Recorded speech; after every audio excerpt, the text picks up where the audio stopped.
La carretera se curvaba como un silencio ancho en la sierra. Era una de esas noches en que la niebla baja se trenza con los faros y guarda los sonidos, el motor lejano de algún camión, el crujir de las acacias y, muy de vez en cuando, la estática de la radio en los bajos del coche. Miguel conducía despacio, las manos aún con el calor de su vieja taza de café que olía a té quemado, porque la noche anterior se había distraído y la dejó olvidada en el fuego. En la guantera, doblada entre papeles viejos, estaba la fotografía.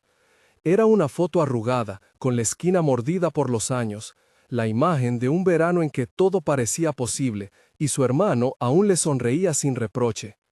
Cada vez que la desdoblaba, la mano le temblaba.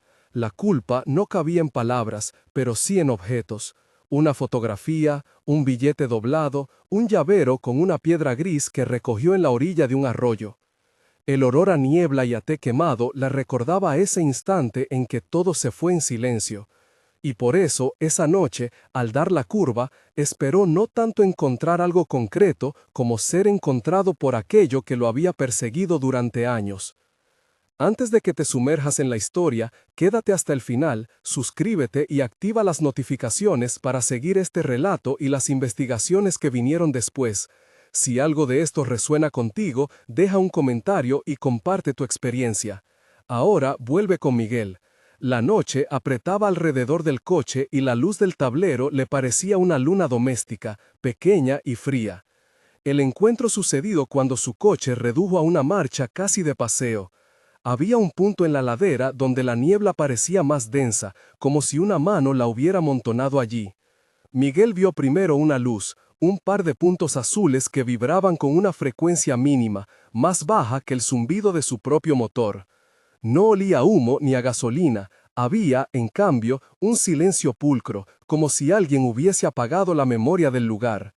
Bajó la ventanilla por impulso, aspiró ese aire húmedo que sabía a metal y algo parecido a hierba quemada.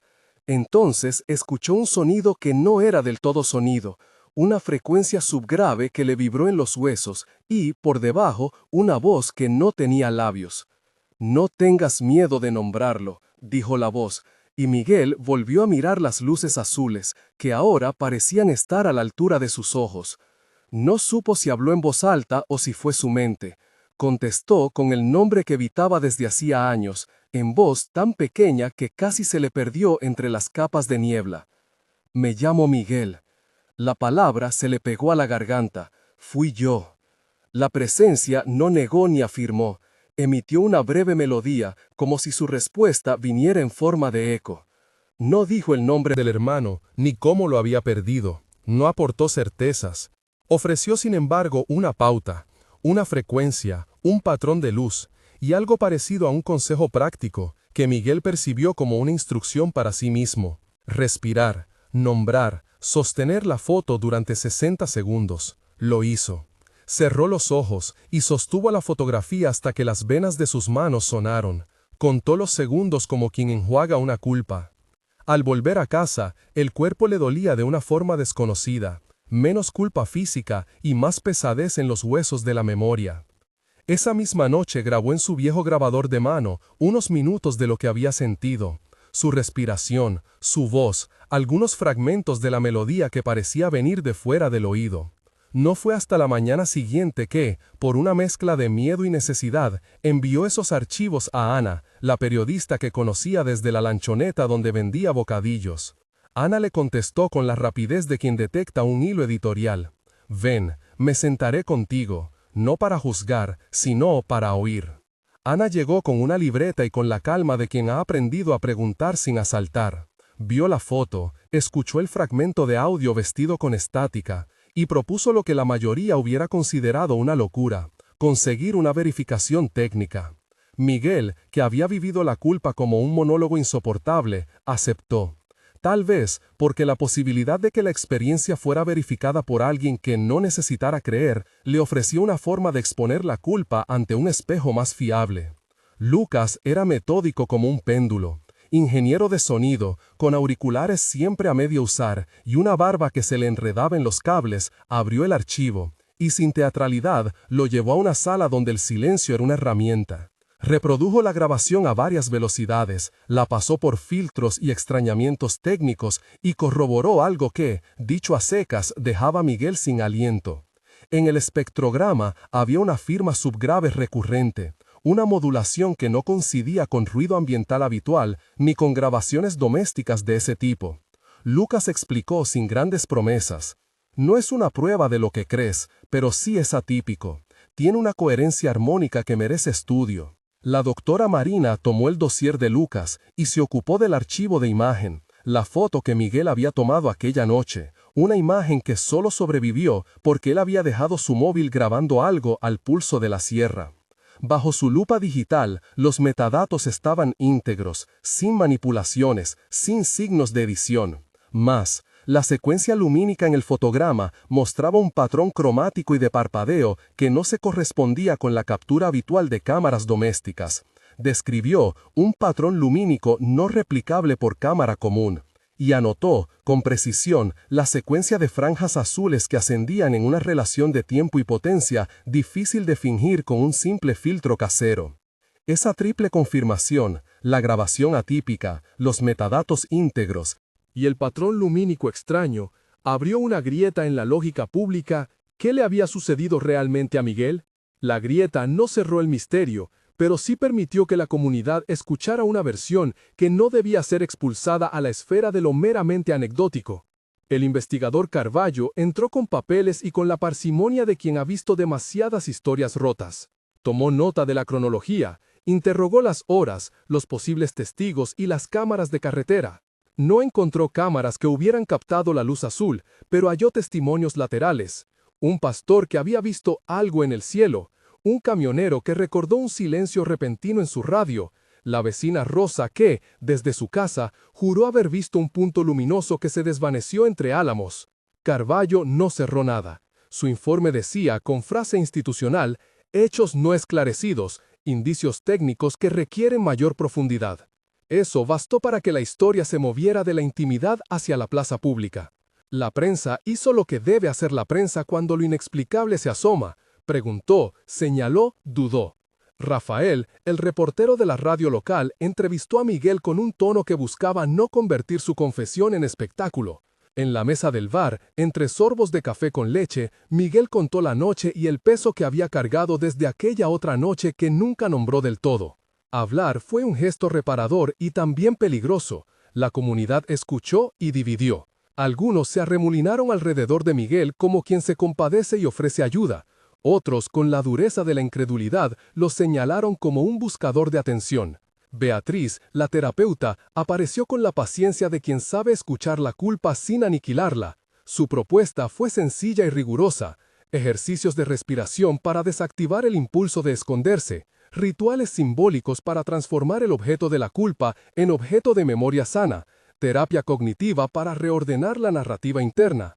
En la primera sesión le pidió que trajera la fotografía y una piedra. En la sala, con la luz templada, lo guió por un protocolo que sonaba a mecánica de cuidado. Respirar 3 veces, mirar la foto durante 60 segundos, nombrar la culpa en voz alta y luego depositar la piedra en una caja como símbolo de dejarla a la vista y no dentro. Miguel tembló, pero lo hizo. Las sesiones no fueron milagrosas, eran, en cambio, una serie de pequeñas sesiones. Miguel aprendió a mirarse sin huir, a sostener la vergüenza como quien sostiene una vasija frágil. Empezó a devolver cosas, llamadas que no respondió, promesas hechas a medias, favores que postergó. En los cafés, en la lanchoneta, devolvió abrazos torpes y pidió perdón a quien creyó conveniente.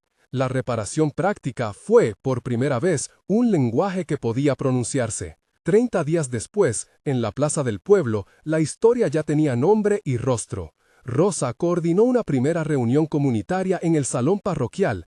Allí, entre sillas de plástico y bombillas recurrentes, Miguel se presentó. El dossier pericial en mano. No fue una confesión teatral, fue una decisión. Mostrar todo lo que tenía y pedir a la comunidad que escuchara y, si era necesario, corrigiera. Si esto me ocurrió a mí, dijo, puede ocurrirle a otros de formas distintas. No busco absolución solo para mí.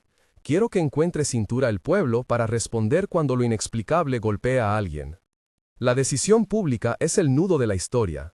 Para Miguel significaba aceptar exposición, preguntas, dudas, incluso el juicio. Para la comunidad supuso un momento de responsabilidad colectiva. ¿Qué se hace con lo que no es fácil de catalogar? La respuesta fue diversa y a la vez práctica. El edil Salgado propuso un protocolo de acompañamiento para testimonios de experiencias inusuales, asesoría técnica, apoyo sanitario y protección social. Fue la primera vez que la institución puso palabras a la escucha. No fue un gesto performativo, se redactaron actas, se asignaron recursos y se abrió una ventanilla para que quien lo necesitara acudiera sin temor a la sorna. Mientras tanto, Lucas y la doctora Marina continuaron sus pruebas. Lucas, con el ojo pegado al software, detectó que la firma subgrave tenía correlatos en registros sísmicos locales, pequeñas pulsaciones que la estación sísmica del pueblo había recogido en la misma franja horaria. La doctora Marina fue más cauta, pero anotó que el patrón lumínico coincidía con ciertos fenómenos atmosféricos poco frecuentes, sin ajuste para los matices armónicos que la grabación presentaba. Su microresumen, que luego publicó en un informe accesible para la prensa, decía: firma infrasónica, metadatos íntegros, patrón lumínico no replicable por cámara común. Esa frase, tan técnica, sirvió de puente entre la sensación de Miguel y la posibilidad de una verificación que no exigiera fe. En las noches posteriores, Miguel ensayó diálogos con la presencia. Eran intercambios fragmentarios, casi litúrgicos. Le preguntaba por el porqué y recibía respuestas que no cerraban la pregunta, pero sí la hacían habitable. ¿Qué quieres de mí?, preguntó una vez, con la voz áspera de quien ha guardado pagos y dolencias. Que escuches, respondió la melodía, que transformes lo que llevas en algo que cuide a otros. La indicación de convertir fue el germen de lo que vino. Miguel no recibió instrucciones milagrosas sobre cómo arreglar el pasado, recibió una apuesta: utilizar su experiencia para que otros no quedaran solos en su noche. A los 90 días había semillas visibles. Con el apoyo de Rosa y algunos vecinos, se creó una pequeña ONG que ofrecía acompañamiento para quienes vivieran experiencias dislocantes. Un teléfono de contacto, citas con voluntarios formados por Beatriz, talleres de escucha. Miguel participó activamente, no como líder carismático, sino como alguien que sabía del peso, y por eso se ponía disponible para sostener telefónicamente a quien llamara con la voz temblando. También se gestionó la iluminación de la sierra en puntos estratégicos donde la gente caminaba de noche, no porque la luz explicara la luz azul, sino porque la presencia de un sendero iluminado disminuía el miedo, daba un espacio para caminar sin la urgencia de huir. El pueblo cambió en detalles pequeños que no salen en los titulares. La radio comunitaria dedicó 1 hora semanal a hablar de salud mental. La lanchoneta añadió un tablón con números de ayuda. La escuela organizó un taller sobre escucha empática. Miguel, que antes evitaba las plazas, pasó a caminar por ellas con la foto dentro de una carta cerrada. Era su forma de decir que el recuerdo ya no tenía que ser una condena privada. Hubo resistencia, claro. Algunos vecinos siempre sospecharon que Miguel buscaba redención pública, que su historia era una forma de lavar heridas con la mirada ajena. Hubo teorías en las redes, burlas y corrillos. Es parte de la vida que cualquier herida que se expone reciba sal. Lo que cambió fue que junto a la crítica surgieron apoyos concretos. Donaciones a la ONG, voluntarios para las noches de escucha y, en un gesto que Miguel no esperaba, la instalación por parte del Ayuntamiento de luces en la sierra, con placas que invitaban a caminar con precaución y a pedir compañía si hacía falta. 6 meses después, Miguel guardó la fotografía en una caja con una carta, una nota dirigida a su hermano que no pretendía resucitar la infancia, sino poner un cierre ritual. En la carta no pidió perdón por lo que no arreglaba, ofreció una narración honesta de lo ocurrido y una lista de acciones concretas que estaba haciendo, donde figuraban nombres, fechas y compromisos. La carta la selló con la piedra que había recogido la primera vez, la depositó en la caja y por la noche fue al arroyo. No quemó la foto ni la arrojó al agua, la dejó en un lugar seguro donde pudiera ser vista por quien quisiera comprender. Era un gesto simbólico. La culpa no desaparece al exteriorizarla, pero la exposición voluntaria la convierte en algo que la comunidad puede cuidar. En una asamblea abierta, en el salón parroquial repleto, Miguel habló ante vecinos, autoridades y algunos periodistas. No pidió que creyeran en su experiencia, pidió que creyeran en la necesidad de escuchar y acompañar. Habló de la frecuencia y de la luz, de la firma subgrave y de los metadatos íntegros. Y también habló de la noche en la que no supo volver a ser el mismo.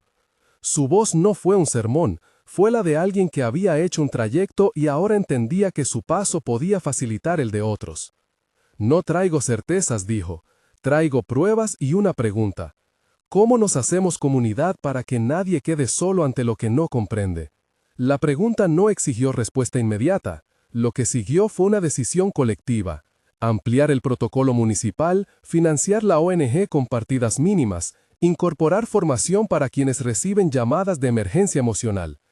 No fue un cambio radical ni una cura, fue más bien una serie de ajustes que hicieron al pueblo menos vistoso pero también más disponible. Fenómeno quedó.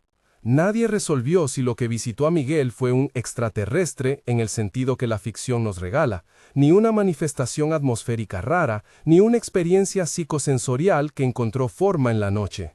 Lo que cambió fue la manera de responder. La evidencia técnica dio un marco que exigía seriedad, y la decisión de Miguel de hacer pública su experiencia convocó acciones concretas. En ese espacio intermedio, la comunidad aprendió a sostener la duda sin dejar de actuar. Las noches de escucha en la ONG se llenaban paulatinamente. Personas que no tenían un fenómeno que contar, pero sí una soledad que nombrar, acudían y encontraban compañía. La historia de Miguel había abierto una puerta que permitió que se encontrasen recursos para la salud emocional del pueblo. Y en cada reunión, cuando alguien citaba la frase que una vez escuchó en la sierra, que transformes lo que llevas en algo que cuide a otros, el gesto resonaba como un mandato cívico más que como una sentencia mística. Miguel siguió yendo a terapia con Beatriz. A veces, en la soledad de su casa, abría la guantera y la fotografía le devolvía una calma que no era olvido, sino una disposición. Guardó la carta que escribió para su hermano en la caja con la piedra. A veces, en tardes largas, la abría y releía. No fue una sanación espectacular, fue una reconfiguración de su vida práctica. Horas de voluntariado, citas con quienes necesitaban hablar, colaboración con Lucas y la doctora Marina para mantener la documentación accesible a quien lo solicitara. En el fondo de todo, quedó la pregunta que no terminó de resolverse. ¿Qué es el cielo verdadero?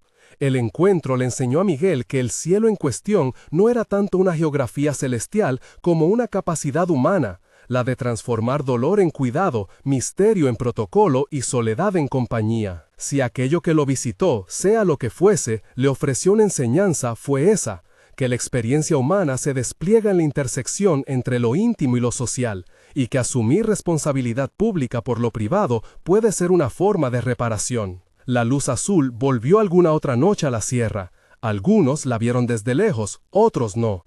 No hubo shows ni éxitos mediáticos, hubo testimonios, preguntas abiertas y una comunidad que aprendió a construir redes de cuidado. Miguel, con su fotografía arrugada y la piedra en la caja, se convirtió en alguien que, sin dejar de sorprenderse, eligió la acción concreta por encima del solipsismo del remordimiento. Si quieres conocer más sobre los análisis técnicos, las actas municipales y cómo puedes apoyar iniciativas de escucha en tu comunidad, suscríbete al canal, activa la campana y comparte tu experiencia en los comentarios. Tu historia puede ser la próxima que convoque cuidado y responsabilidades prácticas. A la mañana siguiente, el pueblo despertó con la humedad adherida a las tejas y un olor a pino mojado que venía de la sierra. Miguel se quedó un rato en la cocina con la taza entre las manos, mirando la fotografía arrugada sobre la mesa.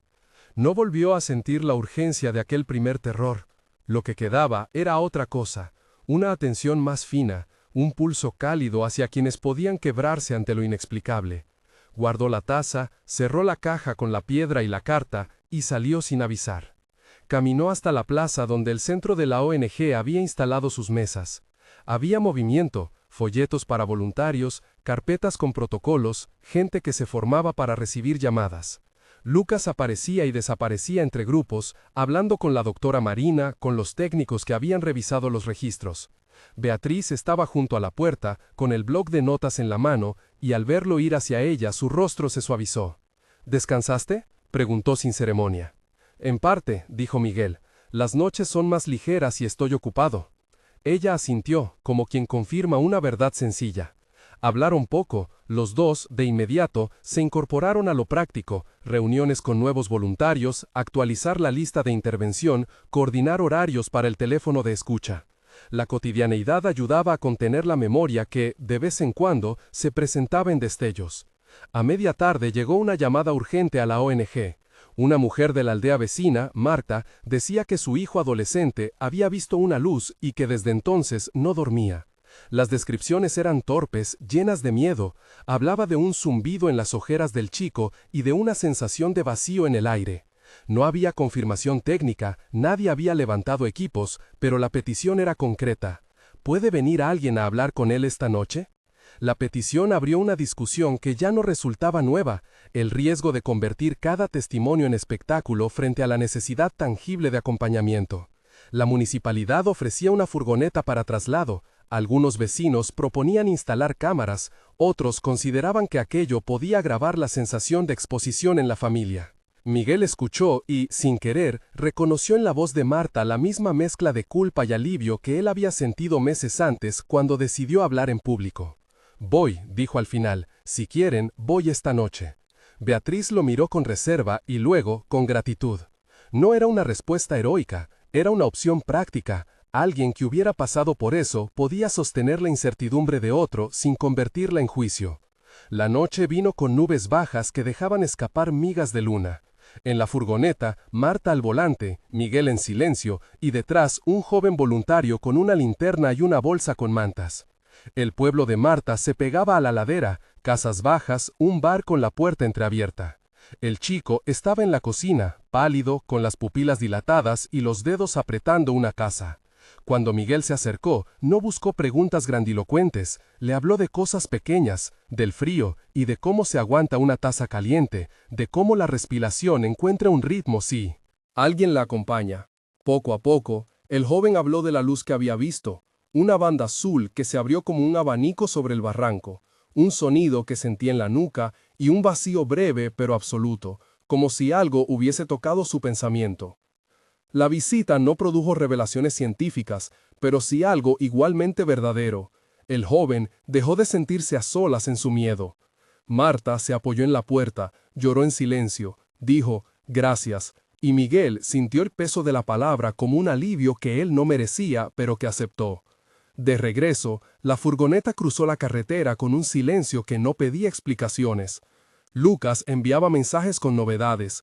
Un equipo de técnicos de la región había pedido acceso a los registros, un par de periodistas proponían entrevistas y la doctora Marina quería convocar a una mesa para discutir límites éticos. Había quienes veían la oportunidad de convertir el fenómeno en estudio y quienes temían la mercantilización del miedo. Miguel pensó en la piedra, en la fotografía, en la forma en que su confesión había desarmado algo que ahora era colectivo. Había aprendido a medir las ventajas y los peligros de la visibilidad. Las semanas siguientes trajeron acuerdos prácticos, un protocolo más estricto para la colaboración con investigadores, cláusulas para proteger la privacidad de los testimonios y la creación de un comité que incluía representantes del pueblo. No eran soluciones definitivas, pero fueron un ejemplo más de que la respuesta podía ser tan sobria como humano tenía que ser. Una noche, cuando el aire olía a hojarasca y la sierra se recortaba en la ventana como un perfil inasible, Miguel recibió una llamada distinta. Era su hermano. Habían hablado apenas unas veces desde la carta que Miguel había escrito y guardado. La voz al otro lado del teléfono era contada, y en ella hubo un temblor que Miguel reconoció. No exactamente miedo, sino la urgencia de quien necesita cerrar algo. «Tengo que verte», dijo su hermano. «Ven», respondió Miguel sin vacilar, «mañana, te espero». Colgó y miró la caja donde la piedra dormía. Se permitió por un instante abrir la carta y leer un pasaje que había subrayado la primera vez. «No busco explicaciones, sino compañía». Pensó en su hermano viniendo a la casa, en las cosas no dichas que ocupaban el aire entre ellos, la distancia, la rabia de años, los silencios heredados. Si el fenómeno le había enseñado algo, fue que la experiencia humana, aunque impregnada de misterio, exige respuestas prácticas: acercarse, escuchar, ocuparse. Poco antes del atardecer siguiente, emprendió el camino hacia la estación. En el andén, su hermano apareció con una bolsa modesta y ojos que intentaban ser normales. Se abrazaron con torpeza, como dos navegantes que han aprendido a usar mapas diferentes. Caminaron hasta el monte cercano, donde el viento les abrió paso entre los pinos, y hablaron en fragmentos de la infancia, de decisiones, de culpas que se heredan. No hablaron directamente de la luz, sino de su consecuencia, la necesidad de no dejar a la propia familia como territorio de silencios. Mientras descendían, una luz azul, tenue y fría, trazó otra vez un hilo sobre la sierra. No fue un estallido, sino un susurro luminoso que se coló entre las copas. Ambos la vieron, ninguno pronunció la palabra que la rodeaba de sentido. En lugar de eso, se sostuvieron el uno al otro con un gesto simple, acercaron las manos y por primera vez en años caminaron en silencio permitiendo que la presencia del otro fuera suficiente. En el pueblo, la red de escucha seguía activa. La doctora Marina organizaba una sesión abierta sobre límites éticos. Lucas preparaba un inventario de casos y Beatriz escribía en su blog ideas para un taller, acompañamiento sin espectacularización. Miguel participó en la mesa, no como portavoz técnico, sino como testigo que había aprendido a soportar la ambigüedad. Dijo pocas palabras, claras, que la verdad última del fenómeno no le importaba tanto como la forma en que se trataba a la gente que lo atravesaba. Al salir, un vecino le estrechó la mano y sin más le agradeció. Las noches en la sierra volvieron a tener visitas estelares cada tanto. Algunas veces nadie las registraba, otras la luz dejó rastros en la piel o en el recuerdo. Poco a poco, la experiencia se normalizó en la vida del pueblo como una presencia extraña y manejable. No parte de la rutina, pero sí de la vigilancia colectiva. Las herramientas técnicas y las redes de escucha se afianzaron. La piedra en la caja dejó de ser un objeto único para convertirse, en su modestia, en un recordatorio. Lo privado se torna público cuando la comunidad decide protegerlo. Una tarde, al cerrar la puerta de la ONG, Miguel sintió un zumbido lejano, diferente al que lo había visitado la primera vez, más profundo, como si la tierra respirara por debajo de sus pies. Salió para mirar la sierra. Allí, en la cima, una banda de luz azul descendía despacio, y su brillo se reflejaba en las ventanas del pueblo como un espejo que no ofrecía respuestas, sino la necesidad de seguir atentos. Miguel apretó en la mano la fotografía arrugada, luego la guardó con cuidado. No buscó certezas, buscó compañía, para él y para los otros, y asumió la vieja tarea de poner su experiencia al servicio de un cuidado que, aunque imperfecto, empezaba a sostener a quienes antes quedaban a la intemperie. La sierra respiró, el pueblo también, y en la calma que siguió, se prepararon para lo que vendría. Más preguntas, más noches y la persistente decisión de no abandonar a quien llegara con el temor en la garganta.